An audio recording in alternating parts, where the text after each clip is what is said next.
And hello, everyone. Welcome back inside the home office. I'm Craig D'Amico, and this is NEC Football on the Run. Yes, we've made the official move from the short sleeve summer polo shirt to the long sleeves here.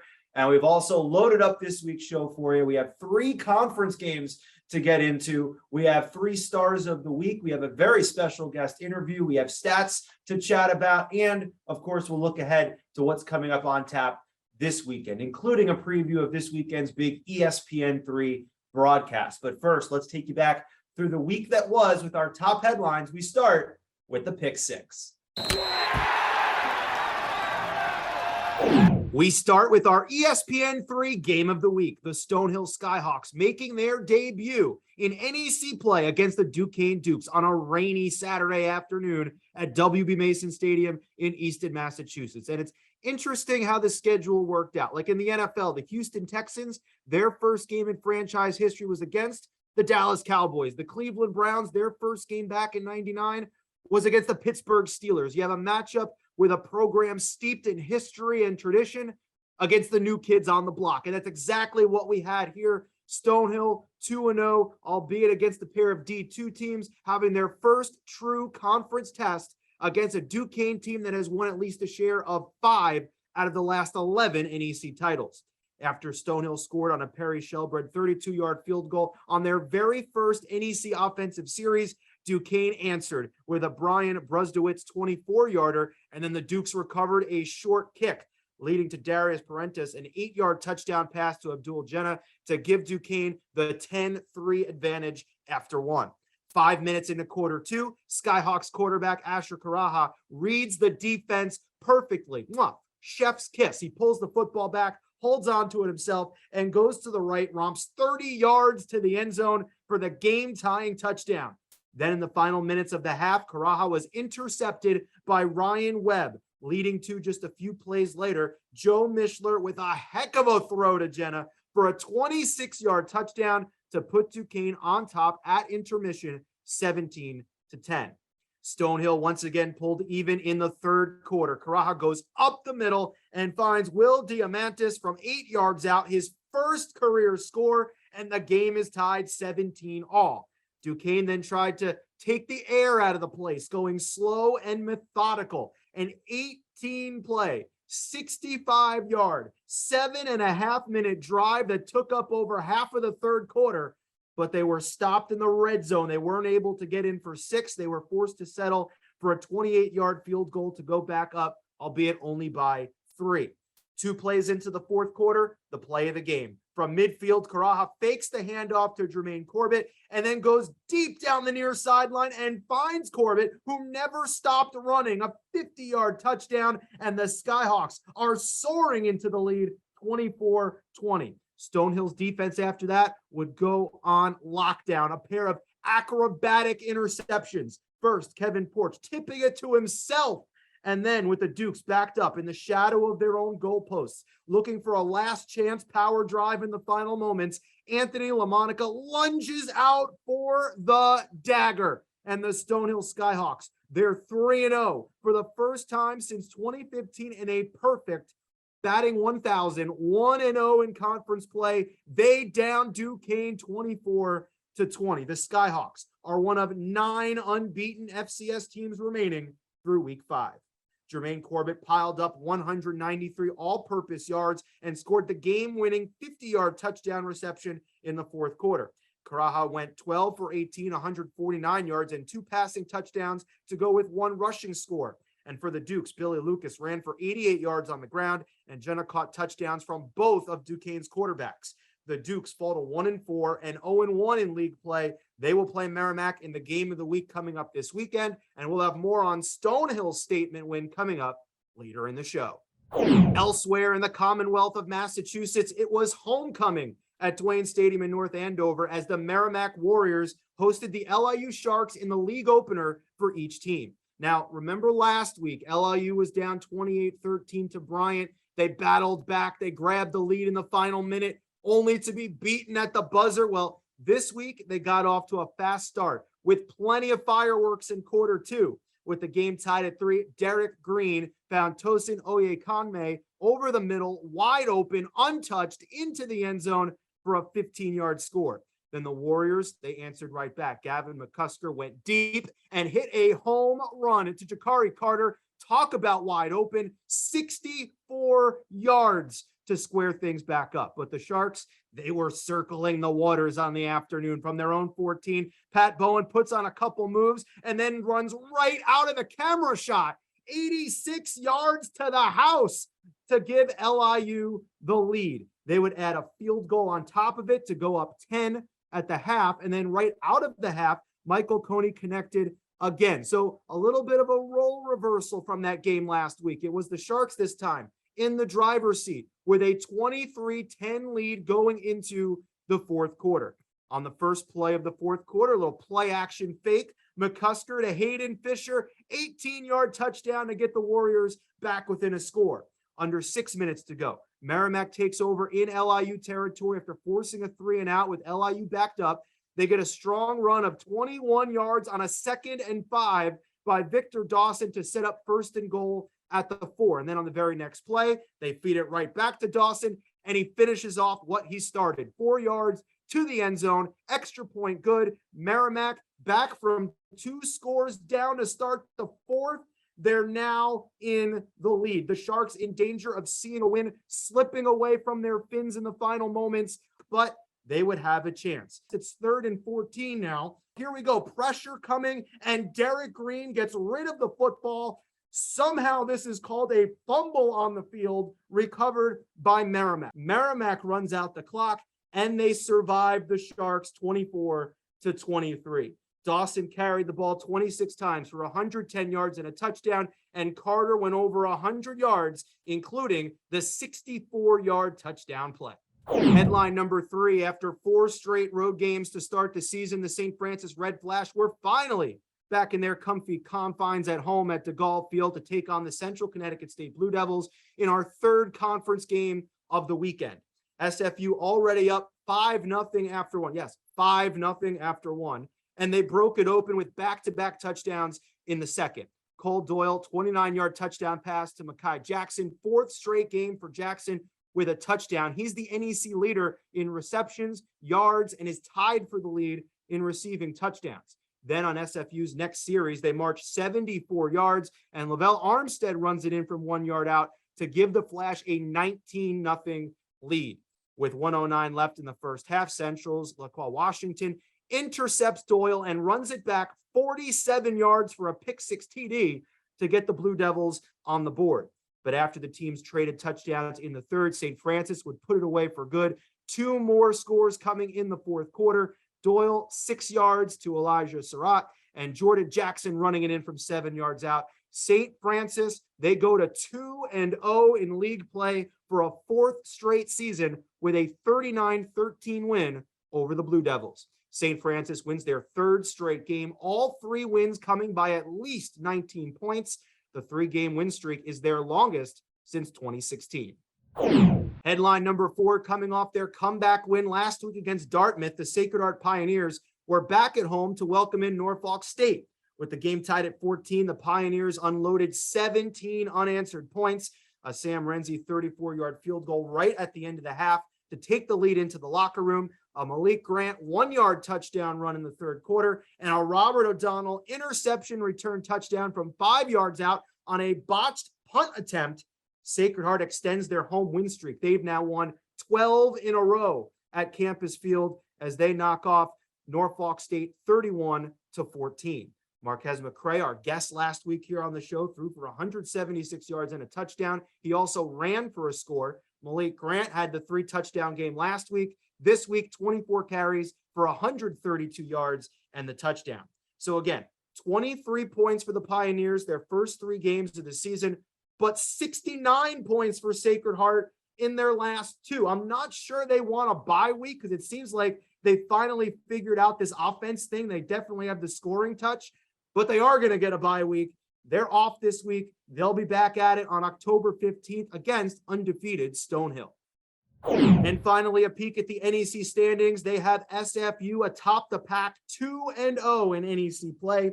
Stonehill, Merrimack, and Sacred Heart all 1-0, while Duquesne, Wagner, LIU are 0-1. Central falls to 0-2 in the NEC. Time now for our top 3 stars of the week, and we start with number 3, Sacred Heart running back Malik Grant. He was our top star a week ago, and he was special again this week against Norfolk State. 24 carries, 132 yards, and a touchdown. The 132 yards, a season high, his third 100-yard rushing game of the season, and his second in a row. This week, Grant grabbed the NEC's rushing lead in both overall rushing yards and touchdowns. Number 2, it's Merrimack running back Victor Dawson in the Warriors' home opener and conference opener. They came back from a fourth quarter deficit to sink the Sharks, and Dawson was a big reason why, running for a season high 110 yards on 21 carries. His 4-yard touchdown run in the fourth quarter was the eventual game-winning score, and it was set up by a pretty strong 21-yard run of his right before that. Dawson finished 1 yard shy of his career high from last year in the Holy Cross game, but his outing was strong enough to earn the second star of the week. And sticking with the running back theme, our top star of the week is Stonehill running back Jermaine Corbett. The junior running back in front of a national audience on ESPN3 helped the Skyhawks get off to a perfect start to their tenure in the Northeast Conference. He had 130 yards and a touchdown game 1 of the season against Bloomsburg, 95 yards and 3 scores against Post in game 2. But after 2 weeks off, he accumulated 193 total yards this past weekend against Duquesne, 130 on the ground, 63 in the air, and he produced the eventual game-winning 50-yard touchdown reception on the second play of the fourth quarter. Corbett is the first Skyhawk to earn NEC Offensive Player of the Week, and he's our NEC Football on the Run top star for Week 5. And up next here on NEC Football on the Run, we are joined by our top star of the week, Stonehill running back Jermaine Corbett. Jermaine, thanks so much for taking some time and joining us this week here on the show. Thank you. Glad to be a part of it. Now, Stonehill's football program, brand new to the NEC, so not many people out there might not be too familiar with it, but you guys were picked last in the preseason poll, but I can't think of a more perfect start than what you guys got out to on Saturday, knocking off a team like Duquesne that has 5 championship trophies in their trophy case. So, how did it happen? What were the keys? How did you guys come away with the win? Well, you probably see my ESPN interview. I think it starts in practice. Our running back coach harps on literally Tuesday, Wednesday, Thursday, Friday, Saturday, or Friday, should I say. But those 4 days are key to winning a game. And I think that as long as we keep going in practice is going to show in the game every time. Now going into this game, did you guys, because it was the first NEC game, did you guys feel like, hey, we have to make a statement here, we have something to prove going into this? Absolutely. I feel like we had the burden because also a lot of people doubted us. So it was like, wow, like we got something to prove. Now, you talked about the practice and the days leading up to the game is where the real key is. And that's interesting because you guys had 2 weeks off, prior to this game. So I'm wondering, what'd you guys do during the 2 weeks? What was the work that was put in behind the scenes that helped you guys get this W? Well, those 2 weeks we just practiced, literally focused on ourselves, literally. Got better at our techniques, our scheme, and that was really it. That was literally really it. So, what were the team's approach for the first 2 games of the season? They were against Division II schools. So maybe that was part of many teams doubting you as well. The fact that you didn't play any FCS teams, but what were you guys able to take away from those first 2 games that maybe helped you going forward? From the first 2 games, I feel like I could say that those games. Our first game was a good game. Bloomsburg was a good team. I feel like we also didn't play our best football against Bloomsburg, but Post, they were a new team coming into the Division II, and I feel like after Post, I feel like we sent the message around. The score of 76-0. I think you guys just scored another touchdown in that game.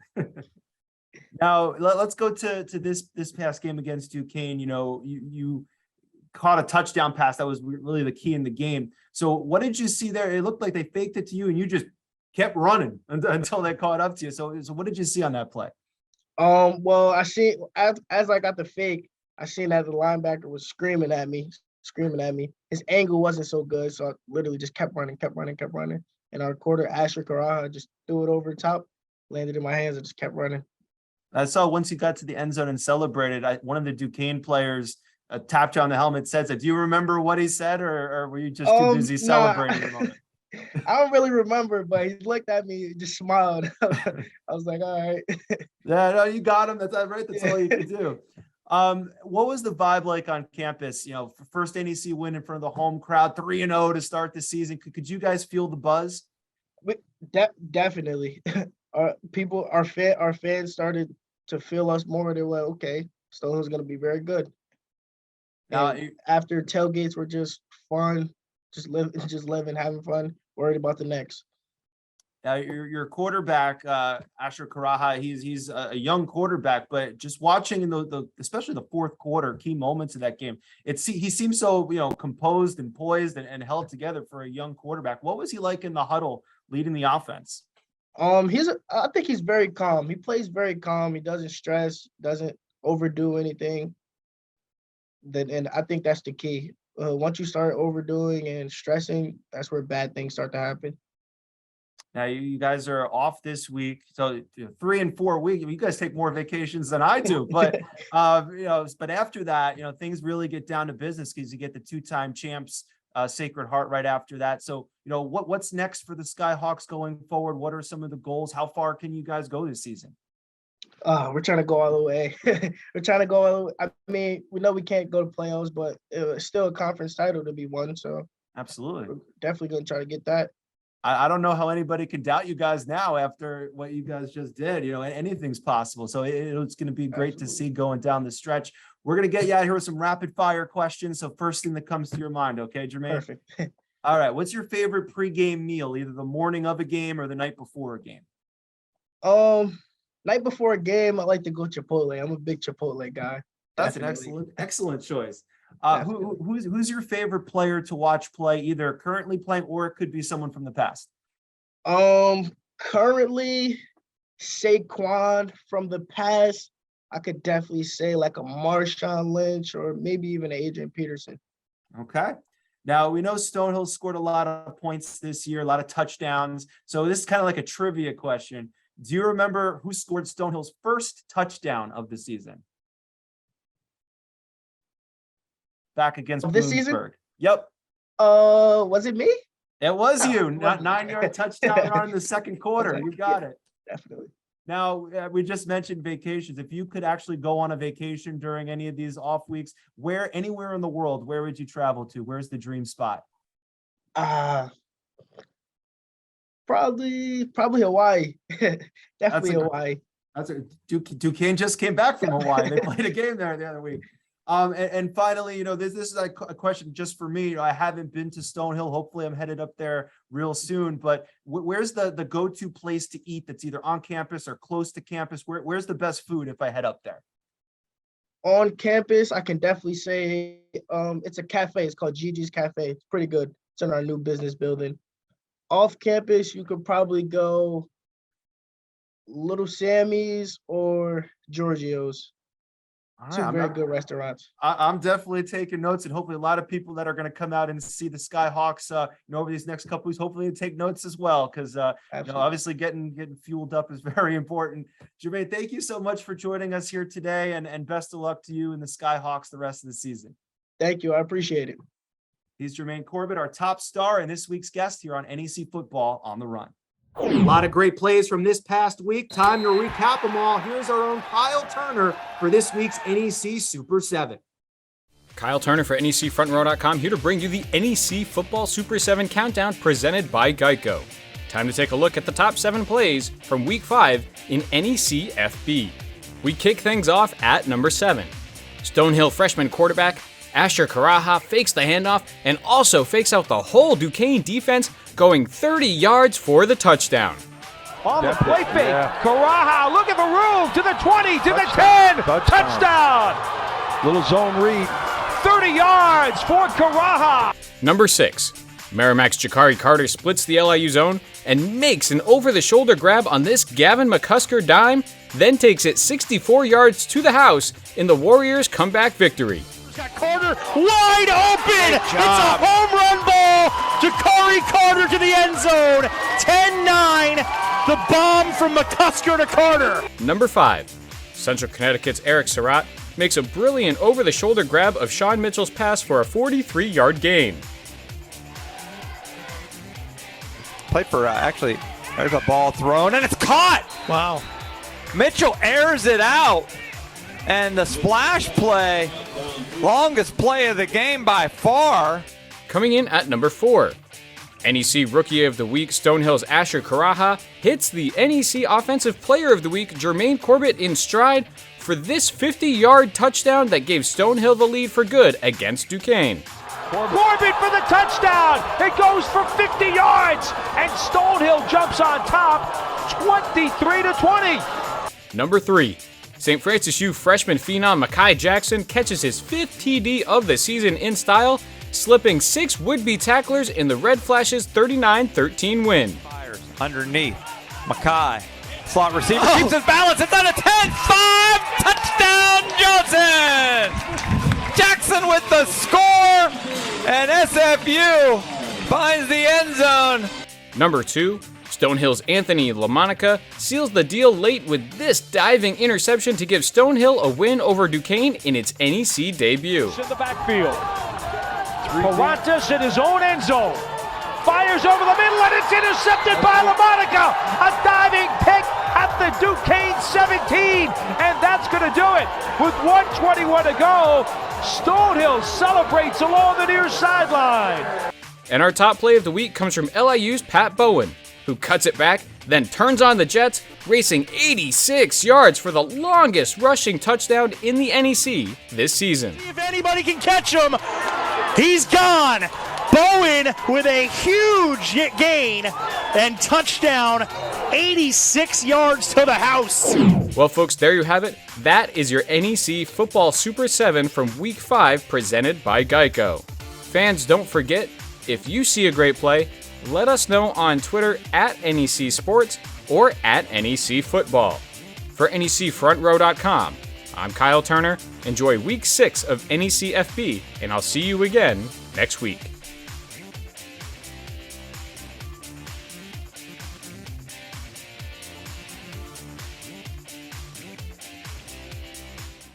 Thanks, Kyle. Now moving on to this week's Stat Chat, we spotlight LIU sophomore kicker Michael Coney. Coney played both soccer and football at Wantagh High School in New York State. Last year, he appeared in a handful of games for LIU, mainly handling kickoffs, while Paul and Zarillo handled the field goals and PATs. But it's Coney's spot this year, and he has been great. He didn't get his first field goal try until week 3 this year against Kent State, and that first try, he missed it from 35 yards out. But he's been perfect ever since. 9 straight made field goals for Coney, including an NEC record-tying 5 field goal game last week against Bryant, which is the single game high for a kicker in the FCS this year. He added 3 more field goals this week against Merrimack, including a career-long 47-yarder. For the second straight week, Coney was named the NEC Special Teams Player of the Week, and his 90% field goal percentage is good for top 15 in the nation. Some eye-popping special teams numbers and a great start to his career. Michael Coney, the subject of today's Stat Chat. Now, this week's schedule is a little on the lighter side, only 3 games. Here's what's coming up on tap. At 1 p.m., the Wagner Seahawks will look to find the win column against the Columbia Lions. The Lions have won all 3 prior meetings between the two schools, but the last 2 games have been 2-point and 3-point affairs, respectively. Wagner is looking for their first win over an Ivy League school since a 2010 victory over Cornell. Now, speaking about the Ivy League, Brown will travel to New Britain to take on Central Connecticut State this weekend for a 1 p.m. kick. Central is looking for their first win over an Ivy League school since an October 2017 win over Penn, and they're looking for their first win here in 2022. And finally, the lone conference matchup this weekend will be a 1 p.m. kick on ESPN3, our game of the week, featuring the Duquesne Dukes looking to rebound as they host the Merrimack Warriors. Now, these two teams come in at opposite ends of the emotional roller coaster that is the long journey of a football season. Merrimack having just came back from down 2 scores going into the fourth quarter to win their league opener against LIU, and Duquesne, who were just upset against the new kids on the block, Stonehill, last week on ESPN3. Now, Merrimack has been playing with a redshirt freshman quarterback. Gavin McCusker has been their signal caller for the last 2 weeks, and he's filled in admirably. Plus, the other playmakers alongside of him on both sides of the ball have stepped up. Victor Dawson has a rushing touchdown each of the last 2 weeks. Jakari Carter has passing and receiving touchdowns over the last 2 games, and the defense has recorded 11 sacks over the last 2 weeks. The Merrimack defense is number 1 in the league right now, leading the league with 18 sacks, while Duquesne gives up the fewest sacks on the season with just 5. So that'll be an interesting battle to watch in the trenches. The Warriors are 3-2. They've won their last 2 games, and they're 1-0 in league play. Meanwhile, on the other side, Duquesne, the team picked second in the preseason poll, they're a disappointing 1-4. They've lost 2 in a row, and they're sitting winless in the NEC right now at 0-1. Well, that'll just about do it for this week's episode. We thank Jermaine Corbett for stopping by. He's the leader of this Stonehill ground game that is number 1 in the NEC, averaging 233 rushing yards per game. And he helped lead Stonehill to a statement win over Duquesne this past Saturday. Now, this week they're off for the 3rd time in the last 4 weeks. As I mentioned with Jermaine, they've taken more vacations this last month than like I've had in the last 10 years. But say what you want, they're 3-0. 3-0 is 3-0, and they have the 2-time reigning champion Sacred Heart in their sights when they return to action coming up on October 15th. Now, this week, as we mentioned, it's a huge fork in the road game for Duquesne. Which direction do they go as they take on the Merrimack Warriors, who have been banged up the last 2 weeks, but have still found ways to win? It should be a fantastic matchup, and we'll be right back here to break it all down for you next week. Until then, I'm Craig D'Amico, and this has been NEC Football on the Run.